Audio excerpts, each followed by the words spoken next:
नमस्कार प्रिय दर्शकों, कैसे हैं आप लोग। अनुपम क्लास चैनल में आपका स्वागत है। मैं आशा करता हूं कि आप लोग स्वस्थ हों, मस्त हों और पढ़ाई में व्यस्त हों। तो आप लोगों से एक तहे दिल से रिक्वेस्ट है, गुजारिश है कि आप लोग इस सेशन पर अगर नए हैं और इस चैनल पर भी नए हैं तो इस चैनल को सब्सक्राइब कर लीजिए और इस सेशन को जितना ज़्यादा से ज़्यादा हो सके शेयर कर लीजिए अपने रिलेटिव्स में, अपने दोस्तों में। ठीक है, आप लोगों से बहुत ही तहे दिल से गुजारिश है, प्लीज आप लोग सब्सक्राइब और अपने प्रिय दोस्तों को शेयर करना ना भूलिए। इस सेशन के अंत तक बने रहिएगा। यदि आप लोगों को ये सेशन अच्छा लगे तो इसको लाइक करके आप लोग हमारा उत्साहवर्धन कीजिए। चलिए, तो आज की इस वीडियो में हम समझेंगे कि गति के समीकरणों का निगमन। ठीक, तो गति के समीकरण कौन कौन से हैं? 3 समीकरण मेन रूप से माने जाते हैं। तो पहला है, अगर बात की जाए कौन कौन से हैं, first equation v = u + at। ठीक है, अगर सेकंड की बात की जाए, दूसरा इक्वेशन क्या है, s = ut + ½ at²। ठीक है, तीसरा समीकरण क्या है, v² = u² + 2as। ये हो गया।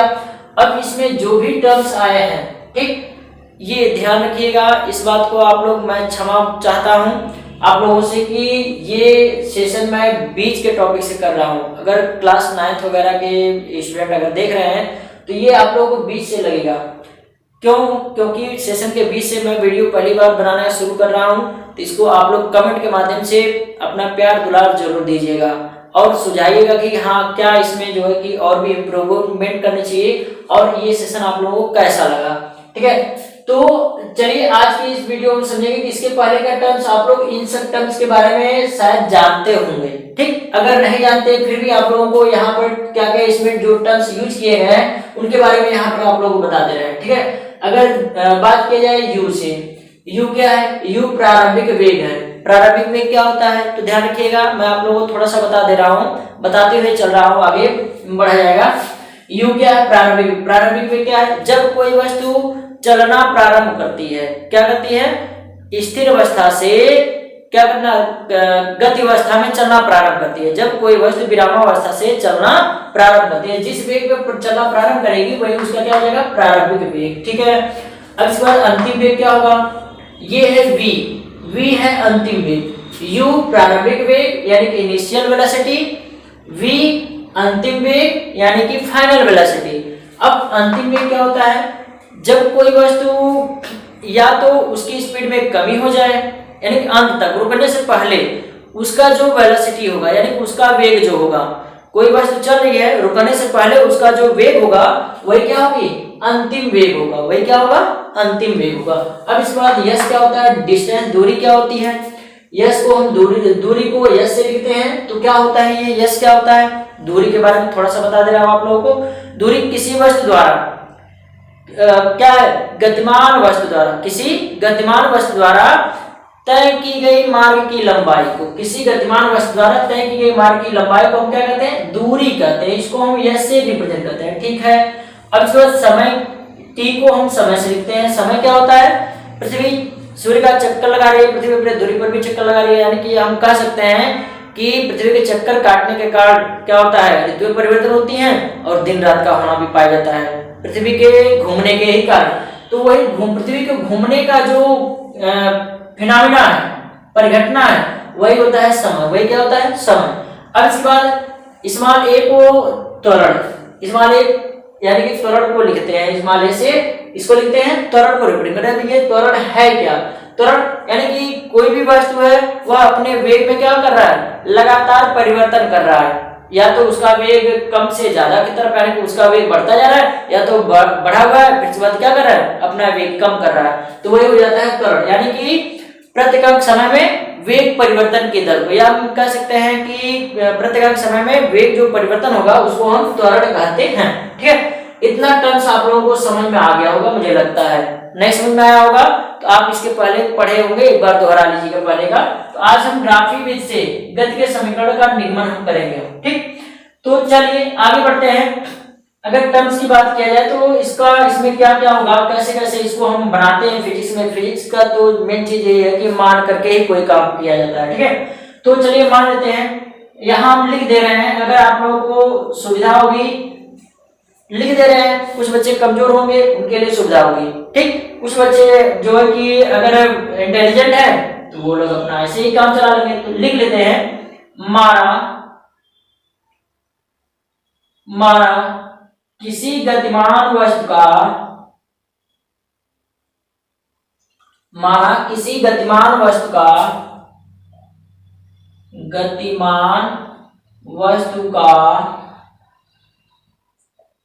किसी क्षण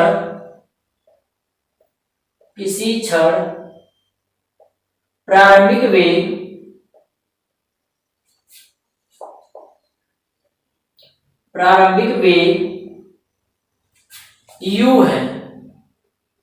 u है।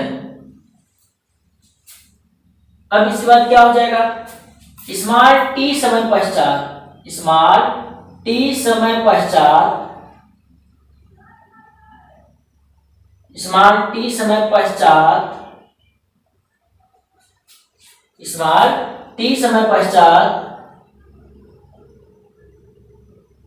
एक समान त्वरण से,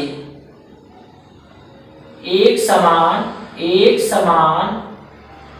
त्वरण स्मॉल a से, एक समान त्वरण स्मॉल a से उसका अंतिम वेग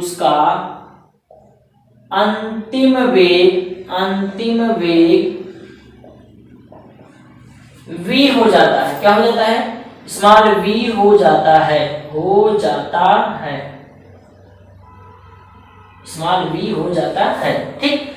तो हम क्या करेंगे, इस टर्म्स के आधार पर अब हम क्या करेंगे, इन तीनों समीकरणों का निगमन डेरिवेशन करेंगे। चलिए ठीक है, आगे बढ़ते हैं। अगर हम बात करें ग्राफी विधि से, हम जब जैसा कि आप लोगों को बताया गया, तो ग्राफी विधि से करना है तो ग्राफ पहले बना लेते हैं। ग्राफ पेपर पर ग्राफ बनाएंगे। हम क्या करेंगे, पहले 2 लाइन खींचेंगे, ठीक। एक क्या हो गया, मेरी लाइन जो है सीधा नहीं बनता है, 2 लाइन खींचेंगे, ठीक। एक ये हो जाएगा जो हॉरिजॉन्टल रहेगा, यानी जो क्षैतिज लाइन रहेगी इसको x एक्सिस मान लेते हैं। जो वर्टिकली यानी कि जो ऊर्ध्वाधर लाइन रहेगी इसको हम y अक्ष मान लेते हैं, ठीक है। अब इसके बाद इसमें क्या होगा, मान लिया हमारे खुद थे किसी गतिमान वस्तु का किसी क्षण प्रारंभिक वेग u है, तो प्रारंभिक वेग इसका u मान लीजिए, ठीक। अब ये इधर ये जो y एक्सिस है इसको हम वेग का अक्ष मान लेते हैं, और जो x एक्सिस है इसको हम समय का अक्ष मान लेते हैं, समय का, ठीक। तो किसी क्षण किसी वस्तु का प्रारंभिक वेग u। अब इसके बाद क्या करते हैं, यहाँ पर ध्यान रखिएगा, यहाँ पर x अक्ष और y अक्ष एक दूसरे को जहां पर इंटरसेक्ट करते हैं इसको हम मानते हैं मूल बिंदु। क्या मानते हैं, मूल बिंदु। यहाँ का निर्देशांक बिंदु होता है 0 0, निर्देशांक बिंदु आप लोगों को मैथ में पढ़ाया जाएगा, ठीक है। यहाँ मान लिया ये बिंदु हो गया O, क्या मान लिया गया, O मान लिया गया। यानी मूल बिंदु से यहाँ ग्राफ पर अगर देखा जाए तो यहाँ से यहाँ तक की दूरी कितनी, u मान लिए, ठीक है। मूल बिंदु O से यहाँ तक की दूरी u। अब इसको एक बिंदु हम मान लेते हैं A मान लेते हैं, क्या मान लेते हैं, A, यानी कि यहाँ से यहाँ तक जो दूरी है वह u हो गई, यहाँ से यहाँ ये जो बिंदु है इसको A मान लिया, ठीक है। अब हम क्या बोलते हैं, यहाँ पर क्या दिया, t समय पश्चात, कितने समय पश्चात, t समय, ये समय का ग्राफ है, t मान लीजिए। यहाँ पर यहाँ से यहाँ तक जो दूरी है डिस्टेंस इसकी t मान लेते हैं, स्मॉल t समय पश्चात उसका अंतिम वेग कितना होता है, अंतिम वेग उसका v हो जाता है, तो अंतिम वेग हम मान लेते हैं v हो जाता है, v हो गया, ठीक है। अब हम क्या करेंगे, ज्यादा कुछ करना है नहीं, v से x अक्ष के पैरेलल, v बिंदु से ही x अक्ष के समांतर एक क्या करेंगे, लाइन यानी डैश लाइन खींचेंगे, ठीक है। खींच दिए हम, ठीक, x अक्ष के पैरेलल एक लाइन खींचे, ठीक है। अब क्या करेंगे, यहाँ पर t माने, t का अंतिम बिंदु माने हैं, ठीक, x अक्ष पर। यहाँ से v के लिए हम क्या करेंगे, एक लाइन जो है कि y अक्ष के पैरेलल यानी y अक्ष के समांतर एक लाइन खींचेंगे। लाइन खींचने के बाद क्या मिल रहा है कि ये दोनों ये और ये दोनों लाइनें, यानी कि ये दोनों जो क्या है लाइन है, ये एक दूसरे को डी बिंदु पर मान लेते हैं, क्या कर रहे हैं, इंटरसेक्ट कर रहे हैं, क्या कर रहे हैं, एक दूसरे को प्रतिच्छेद कर रहे हैं, किस बिंदु पर, डी बिंदु पर। ठीक है, अब इस बात क्या करेंगे, कुछ नहीं करना है, एकदम आसान है। ये जो बिंदु ए है ना, क्या बिंदु ए जो है आपका, ठीक, इसके इसी बिंदु से ये जो वाई अक्ष है इसे लंब डाल देते हैं, किस पर, ये जो डी डाला है, डी वाली जो लाइन यहाँ से जो गई है, ठीक है, इस पर लंब डाल देते हैं। ठीक है, लंब डाल दिए, ठीक, लंब डाल दिए। और कुछ करना है, एक काम और करना है, डी से ए के बीच यहाँ पर एक समांतर यानी उतार चढ़ाव, डी और ए के बीच एक लाइन खींचे, जो उसमें उतार या चढ़ाव होगा वही हो जा रहा है, इसको बोलते हैं ढलान, बोलते हैं प्रवणता भी बोलते हैं, क्या बोलते हैं, प्रवणता। मान लीजिए जो ढलान हो रही है वह ये जो लाइन खींचे इससे कितना कोण पर है, थीटा कोण। तो वैसे उतना ज्यादा इस पे कोई नहीं रहेगा, लेकिन फिर भी हम मान लेते हैं, ठीक है, थीटा कोण, क्या है, थीटा कोण। ठीक, अब इसके बाद ये आपका फिगर ए हो गया, इसको मान लीजिए यहाँ का बिंदु हो गया बी हो गया, यहाँ का बिंदु मान लेते हैं सी हो गया, और यहाँ हम डी माने ही थे। ठीक है, आप लोग फिगर में एक बार देख लीजिए ये क्या बन रहा है, एक नजर डालिए।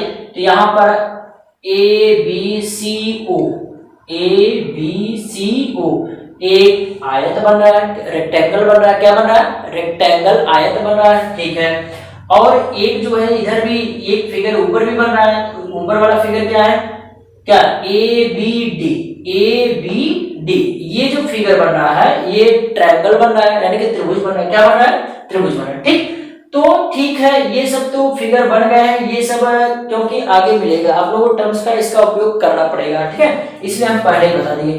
अब इसके बाद क्या है, अगर हम देख रहे हैं ये आयत है, तो आयत के नियमानुसार आमने सामने भुजा आपस में बराबर होती है, तो ये जो v हो गया, u हो गया, ठीक, तो यहां से यहां तक भी आपका क्या होगा, ये भी मान लेते हैं, तो यहां से यहां तक भी जो डिस्टेंस होगी वह u हुई होगी, यहां से यहां तक जो डिस्टेंस होगा क्या हो जाएगी, u हो जाएगी, ये भी u, ये भी u। ठीक है, अब इसके बाद ये देखेंगे आप लोग, यहां से यहां तक t है, तो ये t इधर भी t ही होगी, यहां से यहां तक t ही हो जाएगा, t निकाल रख लेते हैं, यहां से यहां तक t हो गया। ठीक, अब इसके बाद यहां से यहां तक मूल बिंदु से क्या हुआ था, कोई वस्तु v वेग तक पहुंची थी, कहां, यहां से यहां तक v वेग तक पहुंची थी। सेम वही फिगर यहां पर भी हो जाएगा, तो v वेग से, क्योंकि ये और ये दोनों आपस में पैरेलल हैं, तो यहां से जो फिगर होगा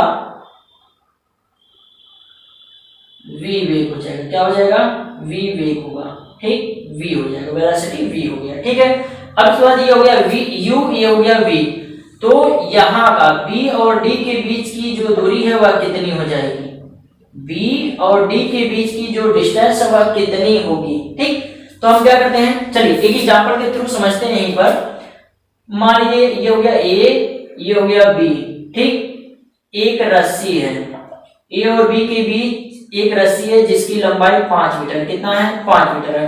अब इसको हम c बिंदु से काट देते हैं, यानी बिंदु c पर इसको काट देते हैं, जिसकी लंबाई 2 मीटर है। 2 मीटर की रस्सी को काट दिए तो बचेगा कितना, तो टोटल 5 में से 2 घटा देंगे, ए और सी की जो डिस्टेंस है वह कितना बचेगा, 3 मीटर बचेगा, कितना बचेगा, 3 मीटर। सेम वही कॉन्सेप्ट यहाँ पर लगाना है, तो यहाँ से यहाँ तक जो डिस्टेंस यानी कि यहाँ से यहाँ तक जो क्या लंबाई है वह u है, सॉरी v है, यहाँ से यहाँ तक कितना है, u है, तो यह कितना हो जाएगा, यहाँ से यहाँ तक कितना हो जाएगा, बिल्कुल सिंपल, कितना हो जाएगा, v माइनस u हो जाएगा, क्या हो जाएगा, v माइनस u होगा। बहुत ही इजी, बस अब आप लोग समझ गए। देखिए एक बात और, अगर ये टर्म्स थोड़ा सा कठिन लगा हो, ना समझ में आया हो, तो आप एक बार रिवर्स करके फिर से दोबारा देख लीजिएगा, ठीक है, फिर से दोबारा देख लीजिएगा। वैसे हम आगे क्या जब इसकी क्या यूज मिलेगा इसमें हम समझाएंगे कैसे क्या चीज हुआ। ठीक, तो चलिए आगे बढ़ते हैं। पहले समीकरण, तो पहला समीकरण है v बराबर u प्लस at, इसका निगमन करना है। ठीक, तो यहाँ पर आप लोगों को एक बात यहाँ टर्म्स नाम दिए थे, क्या, प्रवणता की बात किए थे, क्या बोले थे, प्रवणता। ठीक है, प्रवणता क्या होता है, ढलान जिसको बोलते, क्या बोलते हैं, ढलान। यहाँ जो ढलान क्या है, एडी ढलान है, कितना है, एडी ढलान है। ठीक है, और ये जो एडी है यह किसको दर्शा रहा है, त्वरण को दर्शा रहा है। किसको दर्शा रहा है, त्वरण को। आप लोगों को पहले बताया है, ठीक। तो त्वरण को दर्शा रहा है, तो इसके बाद त्वरण बराबर निकाल लेते हैं। त्वरण बराबर क्या हो जाएगा, एडी की प्रवणता, किसकी, एडी की प्रवणता, एडी की क्या प्रवणता, एडी की प्रवणता मतलब ढलान। अगर प्रवणता की बात की जाए तो प्रवणता जो होता है यानी ढलान जो होता है वह यहाँ का जो कोण बना है उसके अस्पज्या यानी कि tan थीटा के बराबर होता है, ठीक। यानी कि यहाँ पर लिख लेते हैं क्या हो जाएगा, एडी की प्रवणता, एडी की प्रवणता, एडी की जो प्रवणता है वह किसके बराबर होगा, tan थीटा के बराबर होगा। किसके बराबर होगा, tan थीटा के बराबर होगा, ठीक। अब tan थीटा बराबर क्या होता है, tan थीटा बराबर क्या होता है, आप लोग पढ़े होंगे शायद, क्या है ट्रिग्नोमेट्री में पढ़े होंगे, त्रिकोणमिति में tan थीटा बराबर क्या होगा। tan थीटा बराबर त्रिभुज का अगर बात की जाए, समकोण त्रिभुज है तो लंब बटे आधार होता है। क्या होता है, लंब बटे आधार। लंब क्या है, BD, क्या है, BD लंब है, बटे आधार क्या हो जाएगा, आधार क्या हो जाएगा, आधार है AB, क्या हो जाएगा, AB हो जाएगा आधार। बिल्कुल सिंपल सा। तो tan थीटा प्रवणता इसके बराबर, फिर ये इसके बराबर हो जाएगा, ठीक है। यानी कि त्वरण को हम A से लिखते हैं, त्वरण को किससे लिखते हैं, A से। यानी कि A बराबर कुल मिलाकर के क्या हो जाएगा, BD बटे AB, A बराबर BD बटे AB, ठीक। अब इसके बाद क्या होगा, A बराबर कुछ करना है नहीं, यहां पर देखिए आप लोग BD, what is BD, BD नहीं BD कितना है, V माइनस U है, बटे AB कितना है, AB यहां से यहां तक कितना है, T है, तो यहां पर रख लेते हैं T। कोई दिक्कत नहीं, कोई दिक्कत नहीं, ठीक है। आगे बढ़ते हैं, आगे क्या हो जाएगा, ये इधर भाग में है, दबा हुआ है बेचारा, ये कहेगा हम नहीं रहेंगे, ठीक है, हम जा रहे हैं उधर जाएगा तो क्या हो जाएगा, गुणा हो जाएगा। यानी कि क्या हो जाएगा, ये सब मिला करके A × T = V - U। अब ये कहेगा हम इधर हम कर्जा लेकर के हैं, अगर वह गाँव में चले जाते हैं तो हम धनी बन जाएंगे, कर्जा से मुक्त हो जाएगा। कह रहा ठीक है भाई चले जाओ, तुम्हारी मर्जी। तो ये माइनस में, उधर जाएगा तो क्या हो जाएगा, प्लस में हो जाएगा। यानी कि इधर जाएगा तो क्या हो जाएगा, प्लस में, यानी कि U + AT हो जाएगा। क्या हो जाएगा, U + AT बराबर V। इसको हम इस टर्म से अगर लिखना चाहे तो लिख सकते हैं R अथवा V = U + AT हो जाएगा। लीजिए, कठिन है कुछ कठिन नहीं है। पहला समीकरण बन करके तैयार हो गया भाई साहब। V बराबर U + AT, पहला समीकरण एकदम सिंपल सा, एकदम टाइम लगा, कुछ टाइम लगा, कुछ नहीं, कोई टाइम नहीं। बस आप ये जो ग्राफ है इसको एक बार समझ गए तो इसको निगमन करना एकदम आसान है, ठीक है। तो चलिए आगे बढ़ते हैं। अगर बात किया जाए दूसरे समीकरण की, तो आप लोगों को इससे आगे बढ़ने से पहले ये समीकरण की अगर क्या है, आप लोगों को स्क्रीनशॉट ले लेते, स्क्रीनशॉट ले लीजिए, नहीं तो पेपर कापी निकाल करके क्या करिए, नोट डाउन कर लीजिए। एक बात, अगर आप लोग साइंस के अच्छे स्टूडेंट हैं तो जब जब आप लोगों को साइंस की क्लास की आवश्यकता पड़ेगी, कापी और पेन आप लोगों के सामने और मतलब रेडी होना चाहिए। तो आगे बढ़ते हैं, ठीक है। इसको अब हम क्या करते हैं, इरेज करके नेक्स्ट समीकरण की तरफ बढ़ते हैं। नेक्स्ट समीकरण क्या है, व्हाट इज नेक्स्ट समीकरण समीकरण है, समझ लीजिए।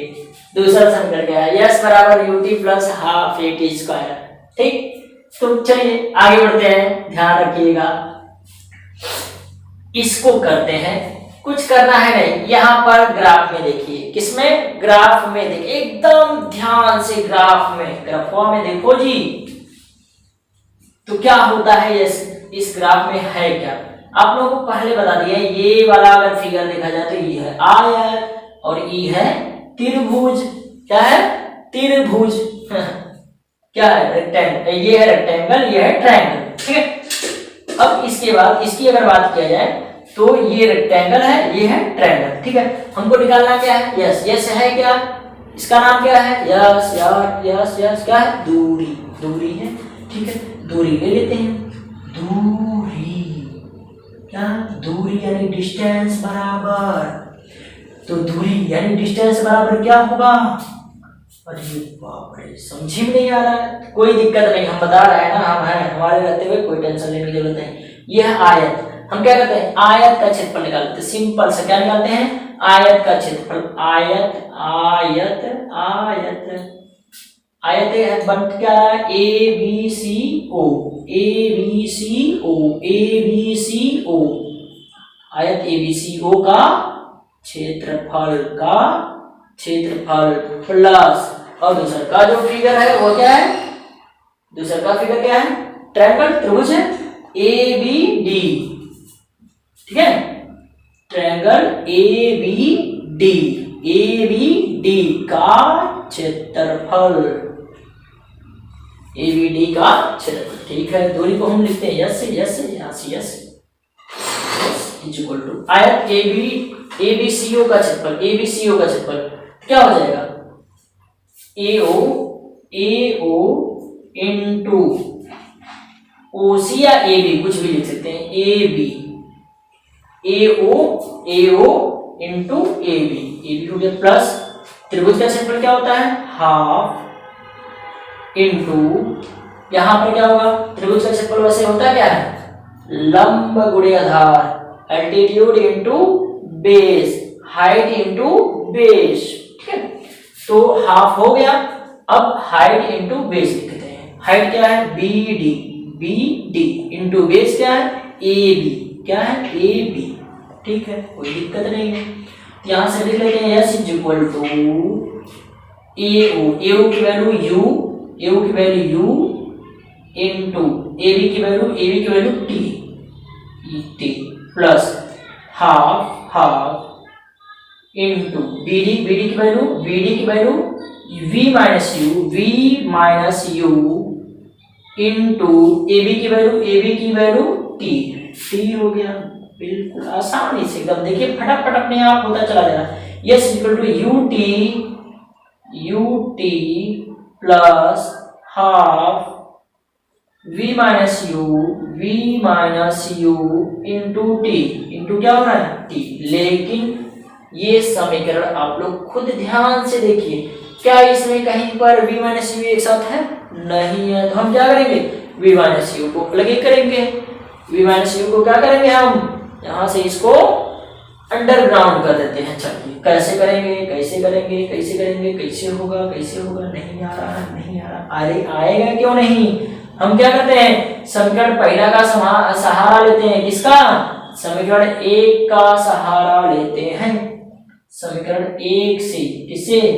समीकरण वन से, समीकरण एक से। समीकरण एक क्या बोलता है? यहां पर आप लोगों को v बराबर u प्लस ए टी है ना, तो यहीं से अगर हम करना चाहें तो v माइनस यू बराबर ए टी हो जाएगा कि नहीं हो जाएगा? v माइनस यू हो जाएगा कि नहीं हो जाएगा? बिल्कुल हो जाएगा। यहां लिख लेते हैं v माइनस यू बराबर A T, v minus you बराबर ए टी। ठीक है। अब यहाँ पर जो दिया है v माइनस यू की जगह हम ए टी रख लेते हैं। ठीक है। तो ये हो जाएगा यस बराबर you t plus half v minus you की जगह एटी।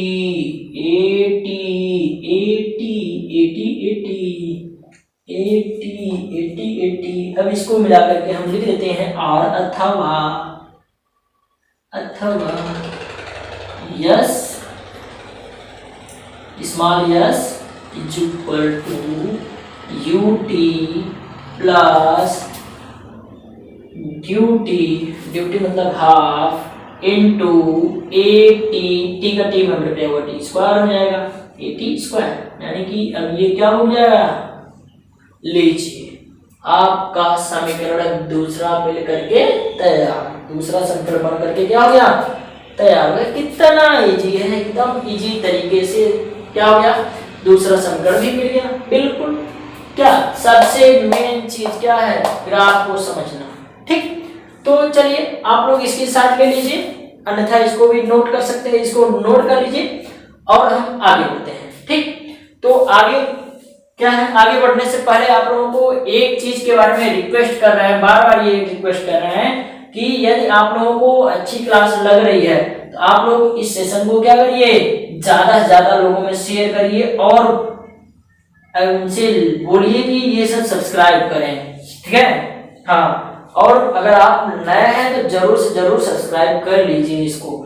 चलिए आगे बढ़ते हैं तीसरे समीकरण की तरफ। किसकी तरफ, तीसरे समीकरण। तीसरा समीकरण what is third equation, v square is equal to u square plus 2as।